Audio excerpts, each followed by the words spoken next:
మోడీ గారి మీద కూడా ఏదైతే సెక్స్ స్కాండల్ అంటారు కదా, ఏదైనా ఈమెయిల్ కన్ఫర్మేషన్ మోడీకి ఉందా? లేదు. పిఎంఓ నుంచి ఏదైనా ఉందా? పోనీ సుమిత్ కోతున్నప్పుడు కలుస్తున్నాడు అని. సరే మోదీ గారు ఈమెయిల్ చూడరబ్బా, పిఎంఓ ఉంటుంది కదా, 2008లో జరిగింది. మళ్ళీ నువ్వేం గడివిక్తున్నావు అప్పుడు మీకు మంచి ఛాన్స్ ఉండే కదరా. మోదీ మీద కేసు ముందే పెట్టినట్టు ప్రధానమంత్రి కూడా కాకపోతుండే, మీది బిచ్చం బతుకు కాకపోతుండే, కాంగ్రెస్ ముక్తు భారత్ కాకపోతుండే. మళ్ళీ మీటింగ్ రికార్డు ఉందా? ఏదైనా ఐటనరీ ఇప్పుడు మోదీ గారు ఇక్కడ పోయి ఇక్కడ ఇప్పుడు మీరు అంటారు కదా, ఇక్కడికి ఇట్లా పోతున్న వాళ్ళు పాకిస్తాన్లో దిగి నవాజ్ షరీఫ్ గారికి హ్యాపీ బర్త్డే చెప్పొచ్చు, ఎందుకు చెప్పినాను అంటారు కదా, అట్లా ఓవర్లాప్ ఏమైనా చూపించారా మీరు? అన్ని హాఫ్ ఫ్రై మాటలు మాట్లాడతారు. కౌసు వాసన వస్తుంది, ఏలు పెట్టకుర్రా వాసన వస్తుంది అని అంటే మళ్ళీ ఏలు పెడతారు. మోదీ రాగానే రాజీనామా చేస్తారట. దీన్ని ఏమన్నానంటే ఇంట్లో యుఎస్ కాకుండా ఇజ్రాయెల్ కూడా ఉన్నది. ఇజ్రాయెల్ మొసాడ్ మొత్తం చేసింది. ఎందుకు చేసిర్రా?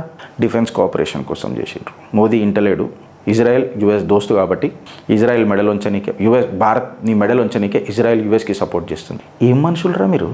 ఇజ్రాయెల్తో మనకు సంబంధాలు ఇప్పుడా? లాంగ్ ఎగో నుంచి ఉన్నాయి. మిజైల్ డిఫెన్సు, టెక్నాలజీ ట్రాన్స్ఫర్ ఇవన్నీ ఉన్నాయి.